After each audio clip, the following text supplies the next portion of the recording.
Tonight, Mark Carney's blunt speech and bold vision for Canada in Davos.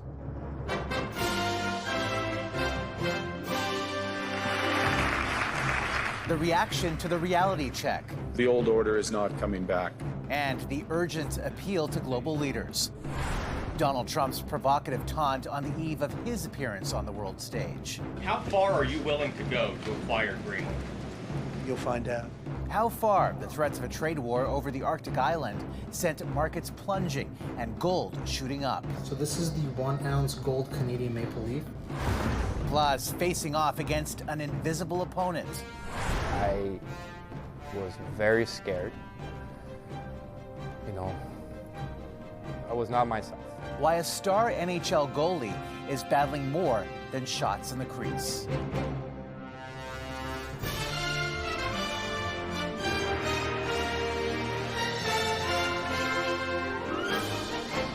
CTV National News with Omar Sachedina. Good evening. The Prime Minister presented his starkest assessment yet about the state of the world and Canada's place in it today, sharply criticizing Donald Trump without mentioning him and issuing this global call to action at Davos. The middle powers must act together because if we're not at the table, we're on the menu. The powerful have their power. But we have something too. The capacity to stop pretending, to name reality, to build our strength at home, and to act together. CTV's Andy Bergeron Oliver leads us off from Davos with what else Mark Carney said and the reaction in the room. Nestled in the usually calm mountains of the ski town Davos, a chaotic meeting of hundreds of politicians and top business leaders at the World Economic Forum that this year Prime Minister Mark Carney used to deliver a frank message about the future. The old order is not coming back. We shouldn't mourn it. Nostalgia is not a strategy. But we believe that from the fracture, we can build something bigger, better, stronger, more just. Carney declared the U.S.-led world order dead and said countries must turn inward now that it's clear integration can lead to subordination. Call it what it is, a system of intensifying great power rivalry where the most powerful pursue their interests using economic integration as coercion. Withstanding those economic shocks, the Prime Minister said will require like-minded countries to pivot, to work together to hedge uncertainty.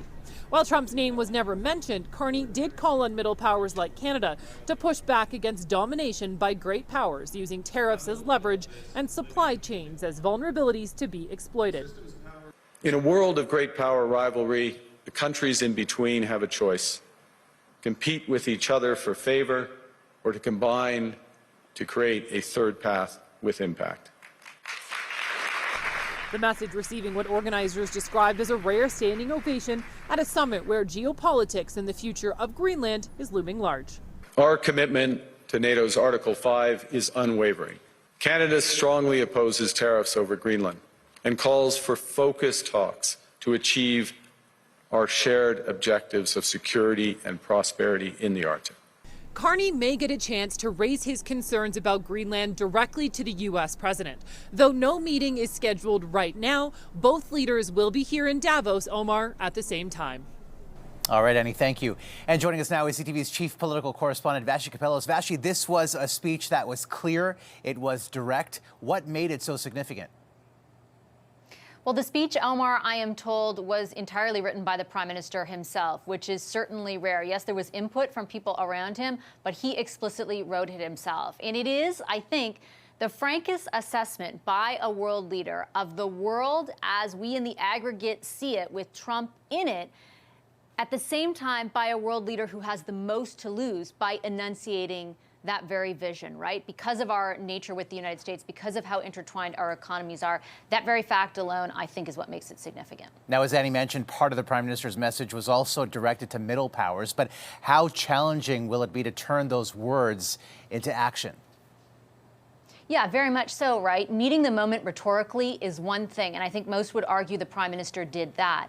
The reality of this moment is very different. Look at China and what's happening there and the trade-offs and the blowback from certain provinces. With the United States, the same is true. Yes, the Prime Minister can articulate the death of the old world order, but we are confronted with the new world order where our economy is concerned. The United States remains our primary customer by a million miles, and the renegotiation of CUSMA is going to be emblematic of that challenge. To say the world is one thing, to have to deal with the world as it is entirely another, Omar. All right, Bashi, thank you. And former Prime Minister Justin Trudeau and Katy Perry also made an appearance at Davos today. It is more important than ever to be investing in the kinds of things that put people at the center of everything we do, create connections, empower people to have agency, to feel like they are in control of their future. With Perry watching on from the front row, Trudeau spoke about the importance of soft power and said he was inspired by Canadians who pulled together in the face of threats to Canada's sovereignty. Well, Donald Trump renewed those threats today on the eve of his appearance in Davos. CTV's senior political correspondent Mike LeCouture on the taunt. The original photo came from an August meeting between President Donald Trump and European leaders. It shows them in the Oval Office with a map of Russia and Ukraine in the background. A newly doctored version posted by President Trump shows a different type of expansionism. The new map has the stars and stripes painted over Greenland, Venezuela, and Canada. He wants to be in control. He wants to manage. He wants to run the hemisphere and be a dictator. Former Foreign Affairs Minister Lloyd Axworthy believes Canada needs to push back. I think it's about time we showed a little sort of what the hell is going on, Mr. Trump? Would you stop this nonsense? Because if he's not confronted, then he will feel emboldened to go ahead. Now, the Globe and Mail is reporting hypothetical responses to a U.S. military invasion are being modeled by the Canadian Armed Forces. However, the Foreign Affairs Minister would only speak broadly about national defense. To always ensure that the defense and protection of our country is first and foremost on top of our list of priorities. While not confirming the report, the Department of National Defense said in a statement it conducts analysis on a variety of scenarios, both real and hypothetical, to ensure readiness. Now, Trump has mused about taking over Canada for more than a year, but one of his former advisors downplayed the seriousness of that particular post. But just in an interview that he did a few hours ago, he didn't say anything about the United States taking over Canada, and in fact referred to Canada's interest also in the Arctic. So I wouldn't be too concerned about that from the Canadian perspective. Kellyanne Shaw says Trump is having a little fun with that post, but for many in Canada, it's serious. Omar. All right, Mike, thank you. Well, as Mike mentioned, no wavering from the U.S. president on Greenland, as Donald Trump also marked the one-year anniversary of his second term in office. CTV's Washington Bureau Chief Joy Malbin on what else Donald Trump said about the island. Marking his first year of his second term. It's big stuff, too. Look, we have the hottest country in the world. The president giving his own assessment, flashing mugshots of immigration arrests. They're murderers, they're drug lords. Applauding his biggest achievement, his crackdown in U.S. cities on undocumented immigrants, admitting he felt bad about the fatal shooting of Renee Good, whose parents are Trump supporters. I felt horribly when I was told that the young woman who was had the tragedy. The president touted his victories, the capture of Venezuelan dictator Nicolas Maduro, bombing Iran's nuclear facilities. But 1 year later, it's a battle of narratives. Prices have increased because of Donald Trump's tariffs. Americans are struggling. Polls give him failing marks on his promise to bring down prices, and many disapprove of his foreign adventures. How far are you willing to go to acquire Greenland? You'll find out. Trump is digging in, posting an AI image of him planting a U.S. flag on Greenland, claiming it as U.S. territory. The Arctic island belongs to Denmark, a NATO ally. We will work something out where NATO is going to be very happy, but we need it for security purposes. We need it for national security and even world security. and threatening new tariffs against NATO allies who get in the way. A fracture in the NATO alliance the French president described as a world without rules. We do believe that we need more growth, we need more stability in this world, but we do prefer respect to bullies. European leaders calling out the president in no uncertain terms. Let me put this in words you might understand. Mr. President, off. France offered to host an emergency summit on tensions, but Trump dismissed it as he gets set to speak to leaders on the Davos stage, again insisting there's no going back on his plan to take Greenland. Omar? Joy Melvin in Washington. Joy, thank you. Finance Minister François-Philippe Champagne says Canada has no plans to pay President Trump's $1 billion price tag to join the proposed Board of Peace. With respect to the Board of Peace, I think you've heard the Prime Minister as well of his intention of joining. There's a lot of details to be worked out, but one thing which is clear is that Canada is not going to pay if we were to join. The board was part of Trump's 20-point Gaza ceasefire plan. Trump is chair of the board and has sent invitations to multiple leaders, including Russia's Vladimir Putin, despite the ongoing war in Ukraine. The standoff over Greenland and the threat of fresh tariffs has reignited fears on Wall Street of a trade war, with all three major U.S. market indexes plunging, marking the biggest daily drop since October. But that wasn't the case on Bay Street, in part because of gold, which reached another record high. Here's CTV's John Vanavelli-Rao. So this is the 1 ounce gold Canadian maple leaf. Justin Yampolsky showed us a typical 1 ounce gold coin that just today shot up in value more than $100, with Donald Trump's threats adding to gold's shine in a huge way. It is really showing how economically uncertain the entire world is. Nobody knows what's going to happen. Everybody is kind of hedging their bets, and everybody just wants security, however they can find it. Precious metals are seen as a safe haven in times of turmoil, and Trump creating plenty of that, with gold surging past $4,700 an ounce for the first time ever. We've reached numbers a lot quicker than I would have expected. After a stunning 66% rise last year, gold is already up more than 9% in the month of January. In part, central banks have been buying it as countries pivot away from the U.S. dollar. Stocks are still sharply lower, but they're off the worst level. And today, investors were selling U.S. stocks, markets down sharply, what some called the Sell America trade. While Toronto's main index fared better, in part because gold mining stocks were on the rise. Canada is the fourth largest gold producer in the world, behind China, Russia, and Australia. In northern Ontario, the Madsen gold mine started up operations again just last year under new ownership. It was closed for decades when the price of gold was low and now employs 280 people. It's a very exciting time for Canadian gold miners, for sure. I mean, it's fun to be mining gold when a gold bull market is on. A gold boom that's driving more investment in Canadian mines and boosting the value of Canadian exports. As for gold's strong run, some bank analysts believe it could hit $5,000 US an ounce by the end of the year. John Vanavelli-Rao, CTV News, Toronto. The father of a BC teenager who was found dead in Australia delivered a heartbreaking tribute today. Todd James posted, "Our hearts are shattered as we share the tragic loss of our beautiful daughter, Piper. We will always remember her infectious laugh and her kind spirit. I admired her strength and determination to go after her dreams." Piper James was 19 years old. Her family, based in Campbell River, tells CTV News she had been backpacking through Australia with a close friend. She had reportedly been working in the area where she was found in Queensland. Police say her body was discovered at a beach surrounded by wild dogs. At this stage, it's too early to speculate on cause of death. We simply can't confirm whether this young lady drowned or died as a result of being attacked by dingoes. Police say it appears she went for an early morning swim. Piper's friends back in BC clearly shaken by what happened. I did not sleep last night. I've kind of just been going down a rabbit hole of trying to make sense of any of this because it doesn't really make sense. And still in Australia, dozens of beaches have been closed in New South Wales after 4 shark attacks in less than 48 hours, something officials are calling unprecedented.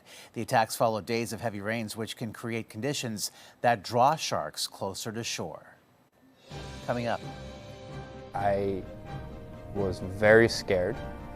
Why the Ottawa Senators' top goaltender suddenly decided to step away from the ice.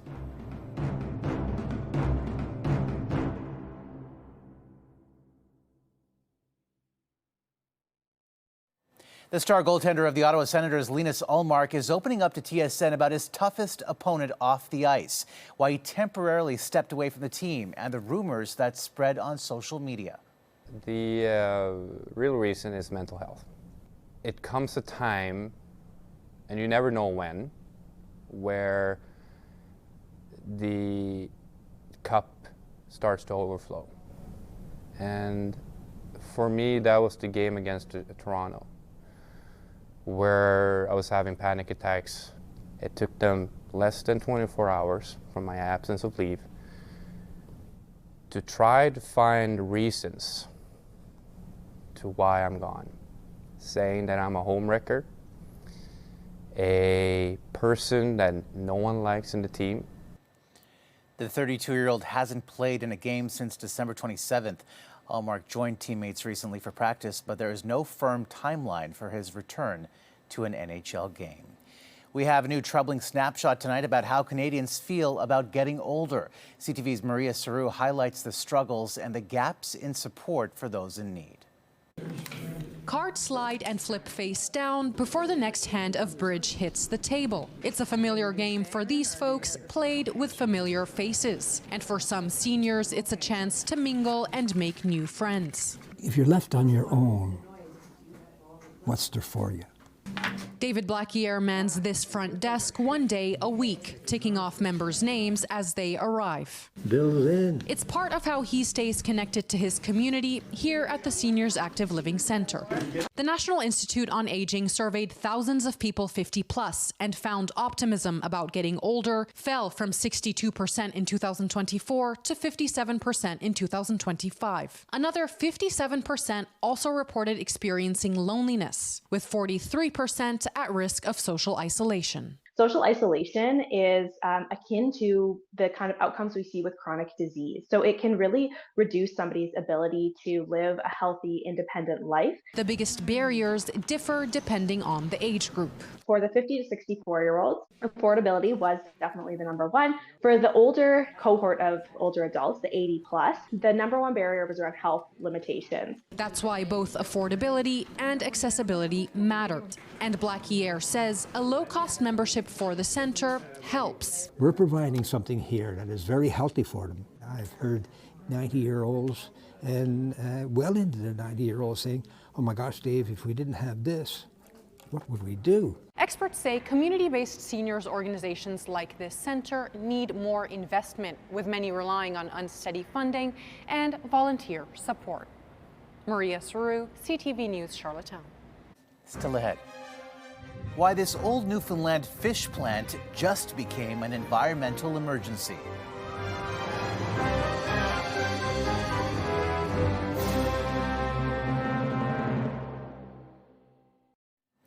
Newly released surveillance video shows the heist in action at Paris's Louvre Museum last October. It shows 2 thieves using saws and then smashing into glass cases inside the Apollo Gallery to snatch $102 million worth of crown jewels.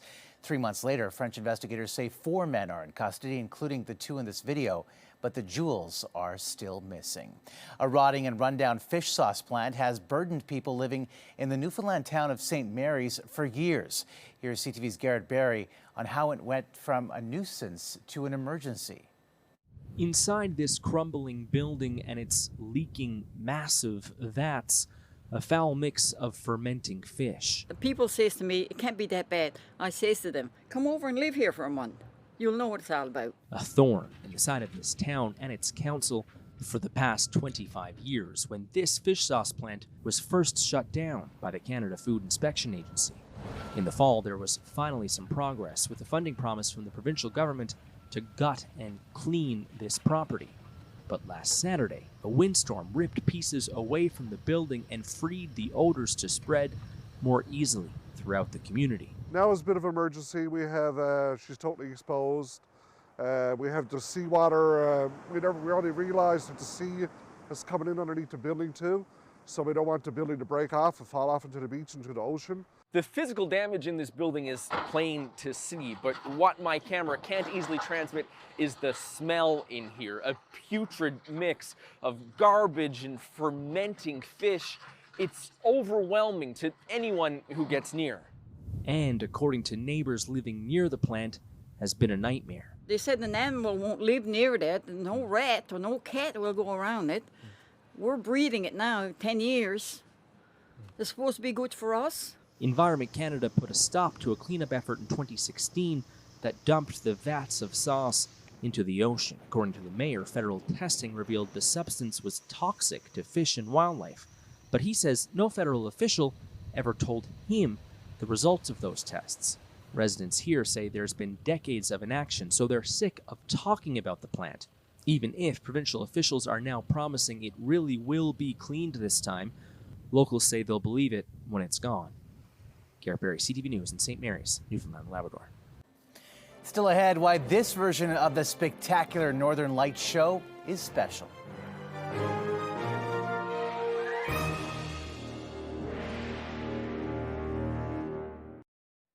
The strongest solar storm in more than 20 years produced a spectacular show in the skies above Canada. CTV's Paul Hollingsworth has the highlights.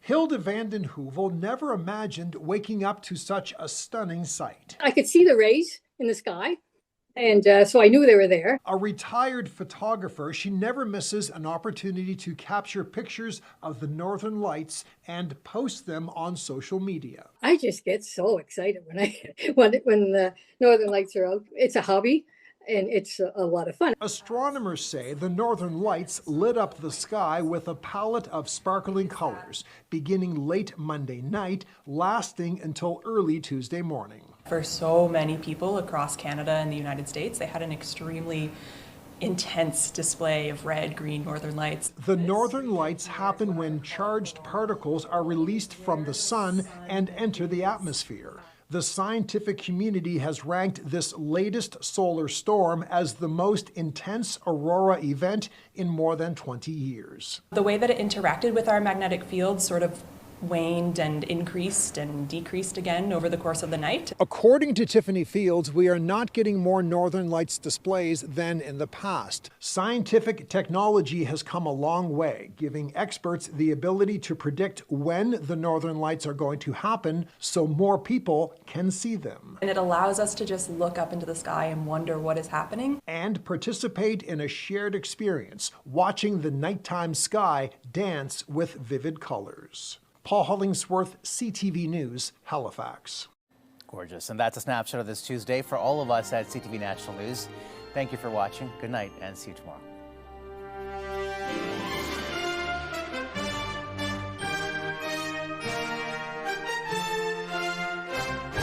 CTV National News, Canada's #1 newscast.